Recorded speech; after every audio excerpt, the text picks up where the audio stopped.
गुरु वशिष्ठ जी महाराज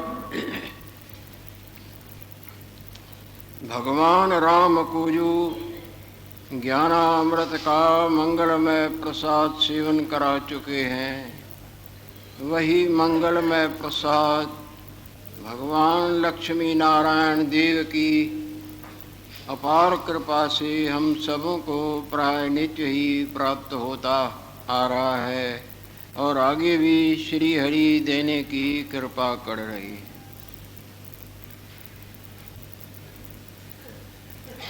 निर्वाण प्रकरण पूर्व 33वां सर्ग ईश्वरोपाख्याने द्वैत ऐक्य प्रतिपादनम। ये जो द्वैत भिन्न भिन्नता नजर आ रही है, इस भिन्न भिन्नता को वास्तव में भगवान शंकर एक रूप करके अद्वैत रूप करके दिखा रहे हैं।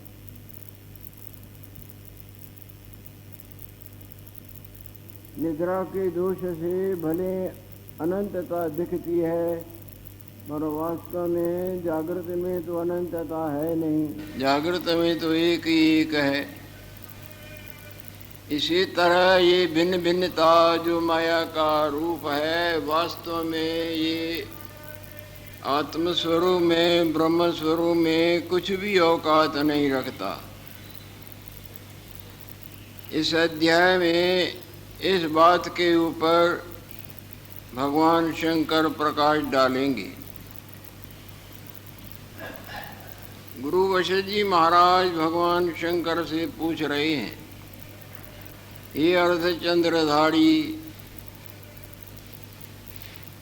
जो चैतन्य तत्व परमात्मा पुरुष है, सो अनंत एक रूप है, तिसको यह द्वैत कहाँ से प्राप्त है? जो परमात्मा दे, जिसकी आदि अंत का कोई हिसाब ही नहीं, अनंत है और सदा आप ही आप है, अद्वैत रूप है, भिन्नता जिसमें कुछ भी नहीं। ऐसा जो परमात्मा देव है,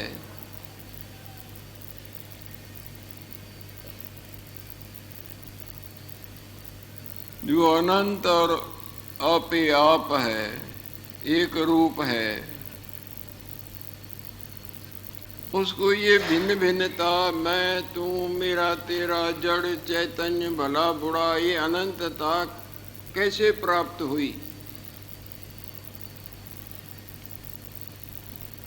जो जागृत केवल आप ही आप है,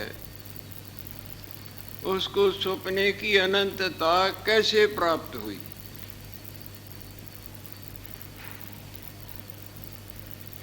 जिसमें अनंतता रंचक मात्र नहीं, केवल आप ही आप है।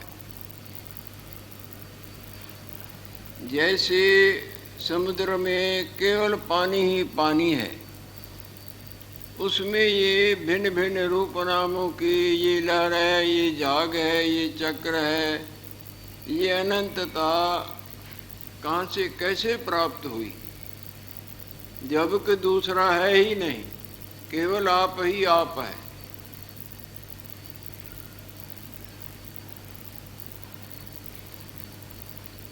जो चैतन्य तत्व परमात्मा पुरुष है, सो अनंत एक रूप है, तिसको यह द्वैत कहाँ से प्राप्त हुआ है?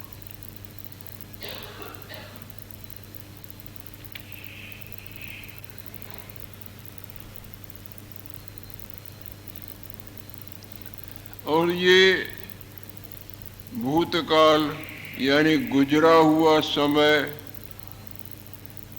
और ये आगे आने वाला समय,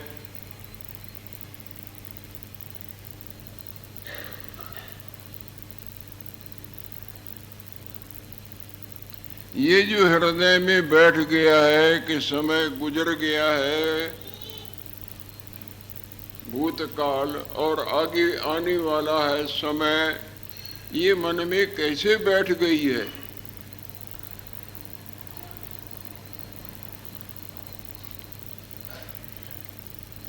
जबकि एक ही एक है, दूसरा है ही नहीं।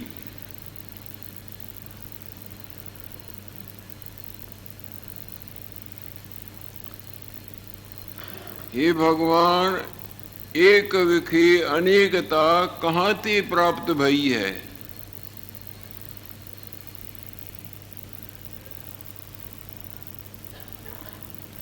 और जो विवेकवान हैं, समझदार हैं, वो दुखों को कैसे निवृत्त करते हैं और कैसे दुख निवृत्त होता है, ये गुरु वशिष्ठ जी महाराज भगवान शंकर से पूछ रहे हैं। जब ये दो तीन बातें भगवान शंकर के प्रति कहीं, तब भगवान अर्धचंद्रधारी भोलेनाथ समझा रहे हैं। ईश्वर उवाच, भगवान शंकर जवाब दे रहे हैं। हे ब्राह्मण,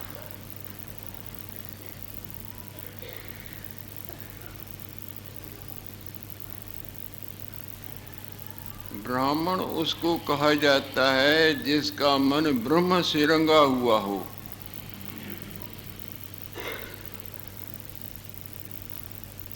सत्यवादी उसको कहा जाता है जिसका मन झूठ से नहीं, सत्य से परचा हुआ हो, सत्य बोलता हो।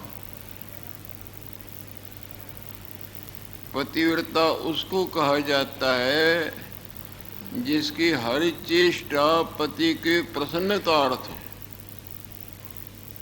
भगत उसको कहा जाता है जिसका जीवन भगवत परायणताई के रंग से रंगा हुआ हो। ये ब्राह्मण, आप तो ब्रह्म स्वरूप हैं और ब्रह्म रंग से, आत्म रंग से आप तो रंगे हुए हैं। भगवान शंकर जवाब देते हैं, ब्रह्म चैतन्य सर्वशक्त है। ब्रह्म परमात्मा जो सदा हाजरा हजूर है, उसमें कोई प्रकार की शक्ति की न्यूनता नहीं। वो सर्वशक्ति करके संपन्न है। ब्रह्म चैतन्य भगवान ब्रह्मदेव ईश्वर सदा हाजरा हजूर और सर्वशक्ति के अथाह भंडार है। ईश्वर की शक्ति का आज तक न कोई पूरा वर्णन कर सका है, न कर सकता है, न करेगा। अचिंत्य शक्ति है, जिसकी शक्ति किसी के चिंतन में न आई, न आ सकती है, न आएगी। ब्रह्म चैतन्य सर्वशक्त है।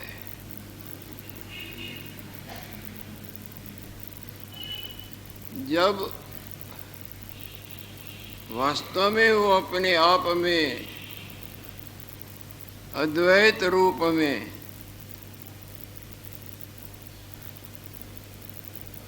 स्थित होता है, तो उसमें ये भिन्नता की मैल नजर ही नहीं आती। जैसे आपका जागृत रूप जब अपने आप में जागृत रूप में आता है, तब वो मानने वाली भिन्न भिन्नता की मैल नजर आती हुई, तो बताओ।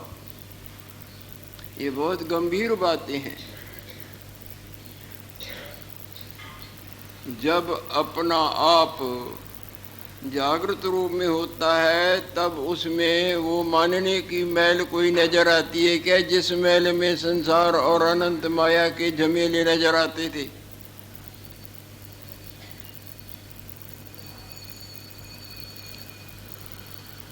ब्रह्म चैतन्य सर्वशक्त है। जब वह अपने ही अद्वैत जब वह एक ही अद्वैत होता है तब निर्मलता को प्राप्त होता है। जैसे आपका जागृत रूप जब अपने आप में स्थित होता है तो उसमें है ही नहीं दूसरा।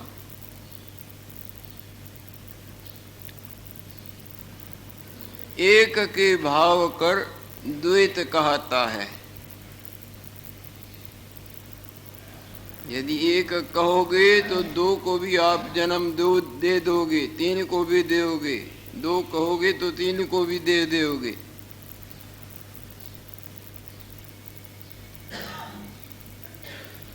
एक के भाव कर द्वैत कहता है, द्वैत की अपेक्षा कर एक कहता है। दो होंगे भाई, दो नहीं एक। दो बोला तो एक को भी तुमने पैदा कर दिया। जैसे किसी को भला बूढ़ा, तो चाहे बूढ़ा वहां नहीं तो भी बूढ़े को तुमने जन्म तो दे दिया ना।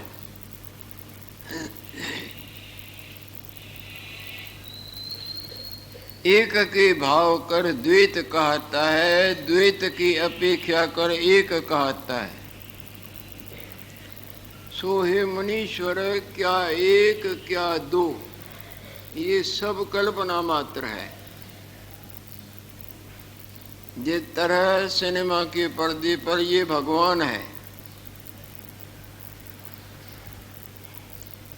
भगवान से भिन्न को भी तुमने पैदा कर दिया ना, पर हैं तो दोनों ही फिल्म की छायामय मूर्ति है ना।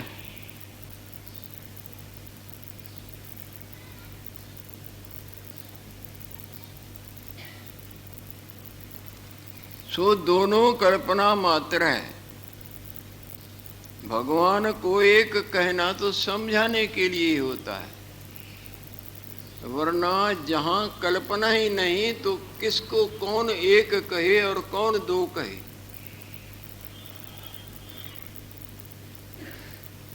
एक भी मन का उत्थान है जिसमें कोई कल्पना का समावेश ही नहीं, तो उसको एक क्या कहें और दो क्या कहें।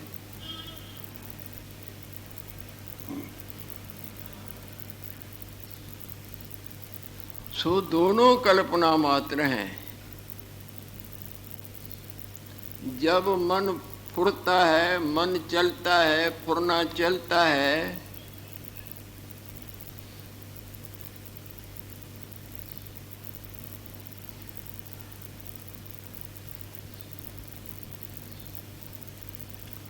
जब फुरता है मन तब एक अथवा दो कहा जाएगा ना। मन ही न फुरे तो एक क्या दो क्या।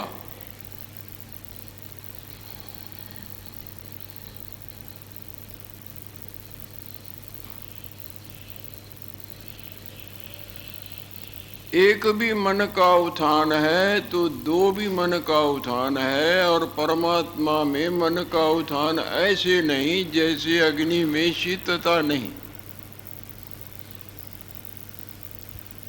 जिस तरह सिनेमा के पर्दे पर भगवान कहते हैं या राम जी कहती हैं, रावण कहते हैं, वो फिल्म की बदौलत कहते हैं, जबकि फिल्म पर्दे पर कुछ भी नहीं।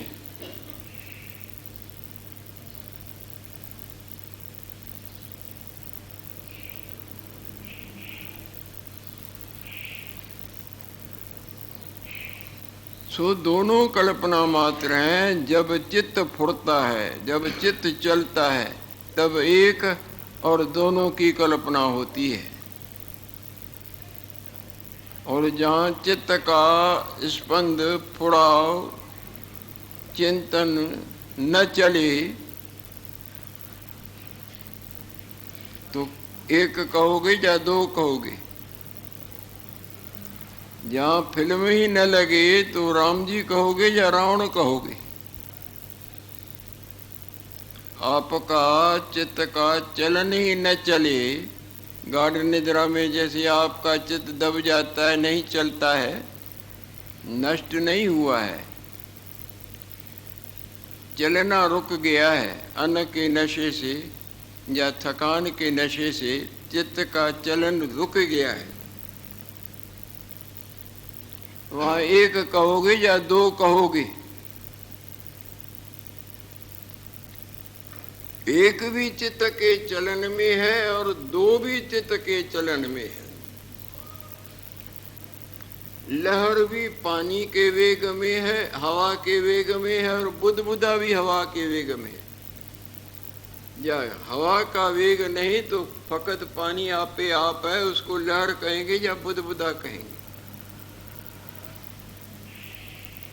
सपने में भला और बुरा जो कहते हैं, मैं और तू जो कहते हैं, वो आपके सपने के फुरने के चलने से कहते हैं ना। और जहाँ फुरना नहीं तो वहाँ केवल आप जागृत रूप ही जागृत रूप है ना।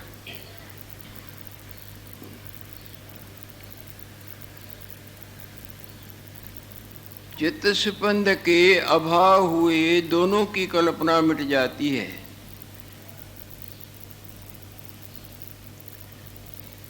कारण कर कार्य होता है, जैसे माता पिता कर संतान होती है।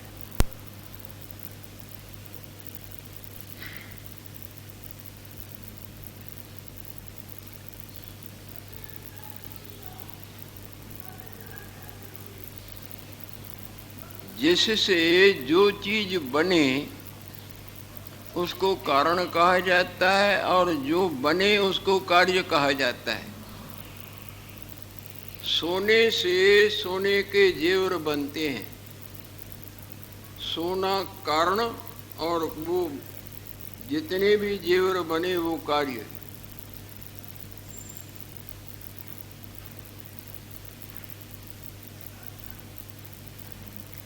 हे मुनीश्वर, ये नियम है, कारण कर कार्य बनता है। कारण कर जो कार्य भासता है सो वास्तव में दो नहीं एक हैं।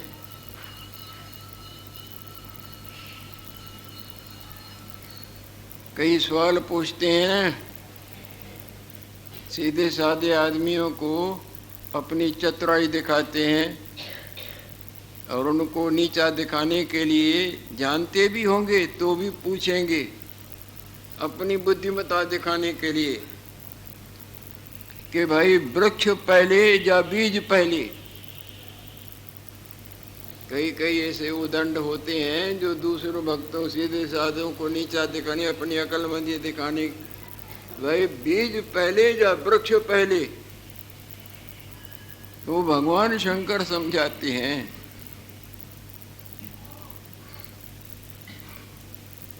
जैसे बीज ते लेकर फल पर्यंत, बीज से वृक्ष बनेगा, वृक्ष में पत्ते टहनिए और उनका बूढ़ इत्यादि फिर फल लगते हैं।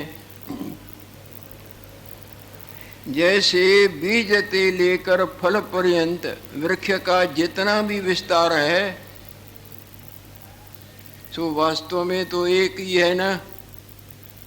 बीज और वृक्ष में कोई अंतर वास्तव में नहीं, अवास्तव में दिखता है। ये थुर है, ये पत्ते हैं, पर नीचे से लेके ऊपर तक वो वास्तव में एक ही एक है। उसको दो करके वर्णन क्यों करते हो?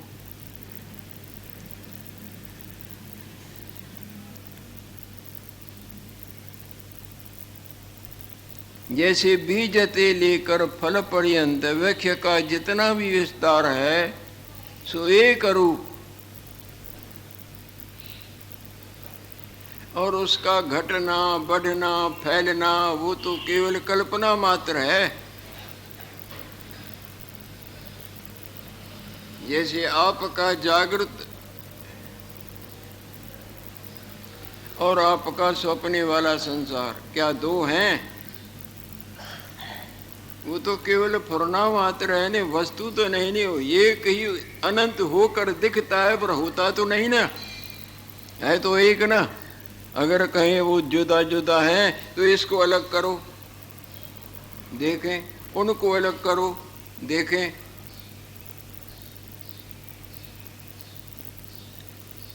जागृत को अलग कर दो तो सपने वाला आपका संसार और आप अलग दिखे।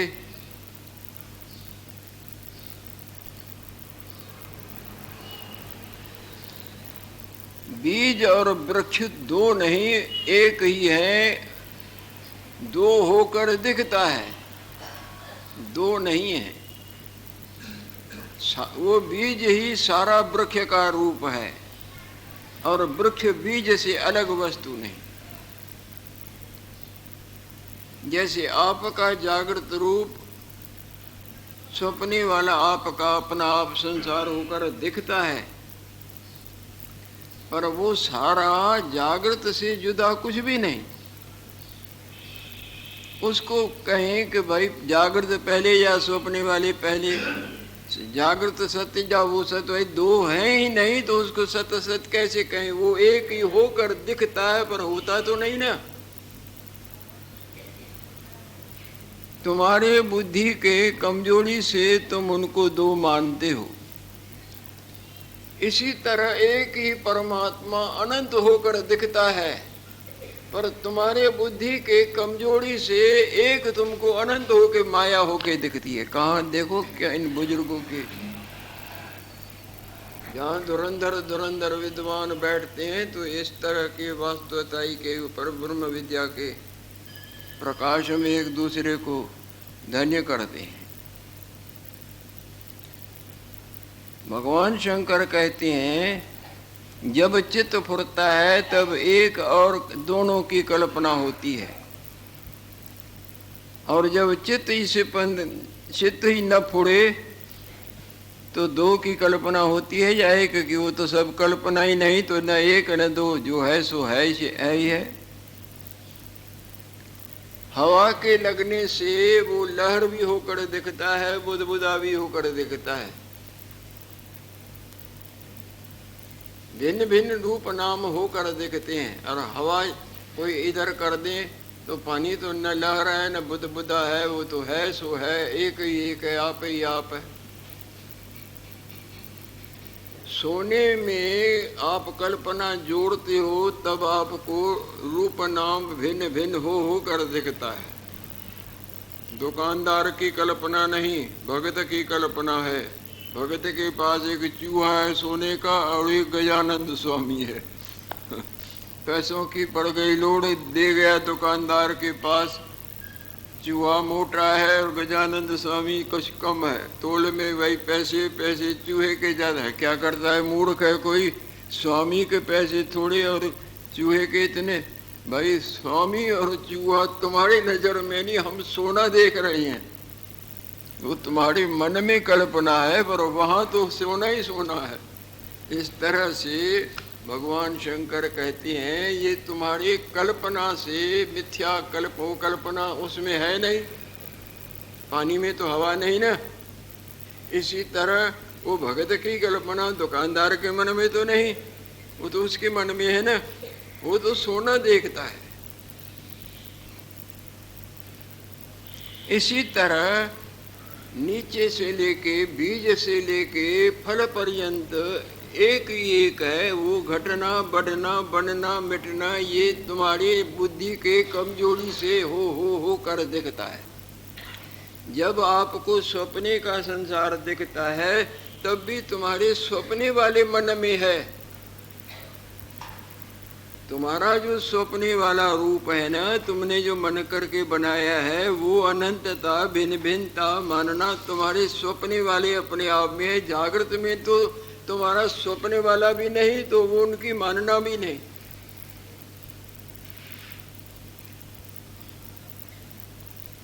इस पर प्रकाश डाल रहे हैं कि वास्तव में एक ब्रह्म परमात्मा सदा अपने आप में स्थित है।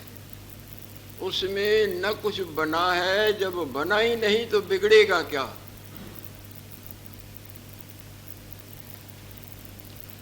आवन जावन एक खेल बना है, जन्म और मरण, मानना और न मानना। ये सब मन का कौतुक माया की वजह से। माया ब्रह्म में ऐसे है जैसे आपके नजर में सूर्य नारायण में अंधकार। वहां तो कुछ भी नहीं, वहां तो केवल प्रकाश है। जिस तरह आकाश में नीलता, नीलता वहां तो राई मात्र भी नहीं, और सारा आकाश नीला ही नीला नजर है जब भी देखो। आकाश रूप का न जानना नीला होकर भासता है, इसी तरह आत्म स्वरूप का अपने आप वास्तव स्वरूप का न जानना ये तुमको महाराज रूप और माई रूप और भाई रूप और जन्म रूप और मरण हो कर भासता है, जब तुम्हारी अपने आप में रंजक मात्र।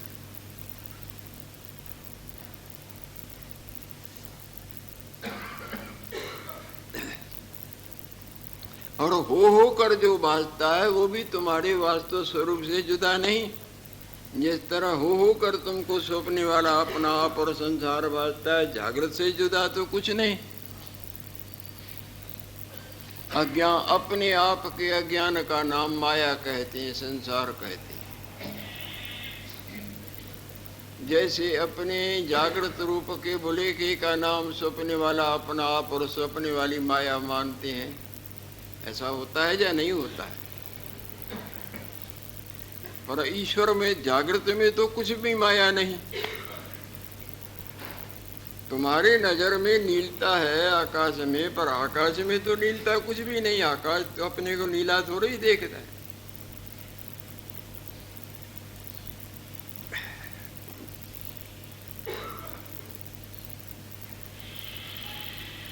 और कारण कर जो कार्य भासता है सो भी एक रूप है। जैसे बीज ते लेकर फल पर्यंत वृक्ष का विस्तार है, सो एक रूप और बढ़ना घटना उस की मिथ्या कल्पना है।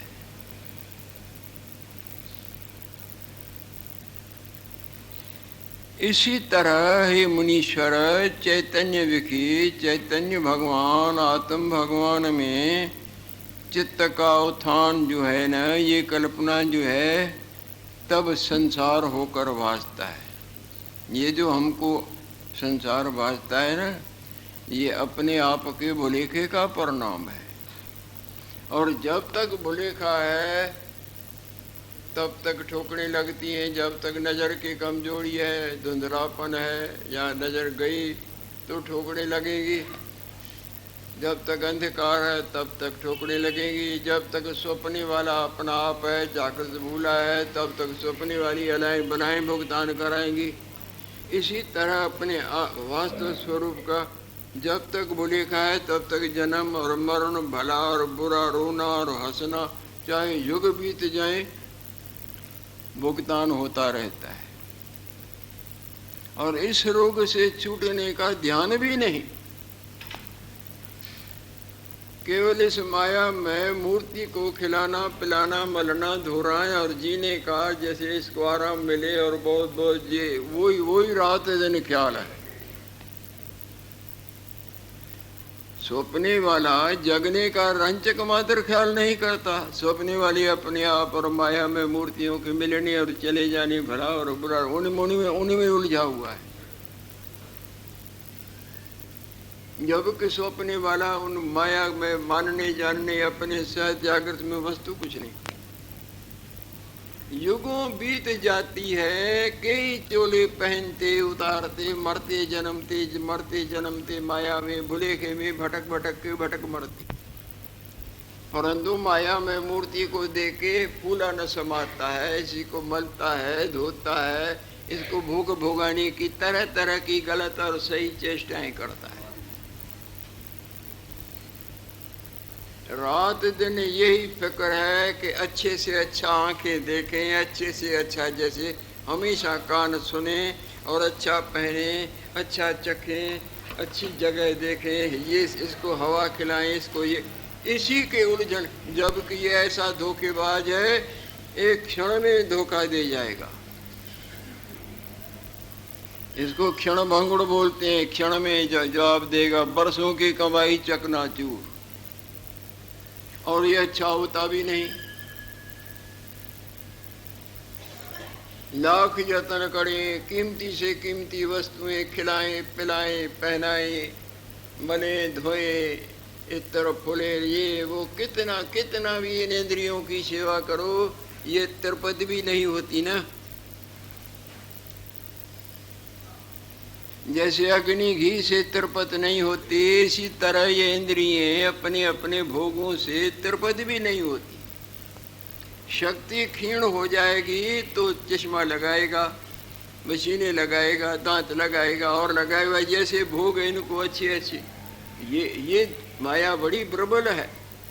भगवान ने जो बोला है, देवी ये शागुणमयी मम माया दुरत्या, मुझ स्वयं प्रकाश सच्चिदानंद ब्रह्म परमात्मा के आश्रय रहने वाली ये पार्थ है, जो ये मेरी त्रिगुणात्मिका माया है, सतुरजो तमोगुण स्वरूप बड़ी प्रबल है, बरोबरों को मोहित कर देती है। क्या करना था और क्या करने में जीवन गंवाया। और जिनके जरिए से सुख की इच्छा की, आंखों के जरिए से सुखी होने की, कानों के जरिए से, रसना के जरिए से, त्वचा के जरिए से और मान सम्मान के जरिए से सुखी सुखी सुखी होने की इच्छा की, वो सारा जीवन उनके अर्पण कर दिया, परंतु ये सुखी भी नहीं हुए और जवाब भी दे दिया।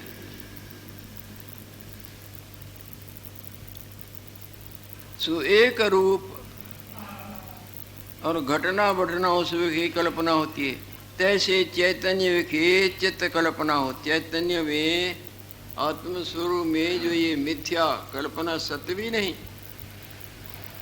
स्वप्ने वाला फुरना सत्य भी नहीं होता, पर सत्य की तरह नाचना चाहता है ना। इसी तरह आत्मस्वरूप में है भी नहीं, अपने आप में ये अपना आप हुआ भी नहीं है। जागेंगे ना तब आपको मालूम पड़ेगा कि आप तो जन्मे भी नहीं हैं। जैसे आप स्वप्ने की निद्रा से जागते हैं तो वो जन्म अपना मानते हैं।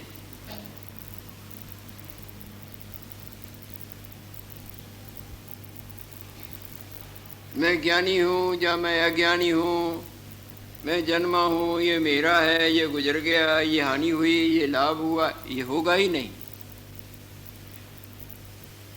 सपने में परिवार गुजर जाए, धन हानि हो जाए या मिले, या जो आप जागने पर उनके लिए रोते हैं, या अपने आप की मैं भी गुजर गया, ये भी हो गया, या वहाँ का जन्म अपना मानेंगे। मानने को माया कहा गया है और आत्मस्वरूप में मानने का क्लेश भी नहीं।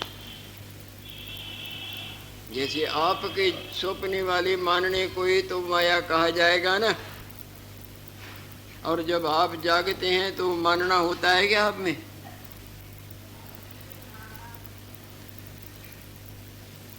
अज्ञान का दोष मानना दिखाता है। जैसे जब सोना भूलता है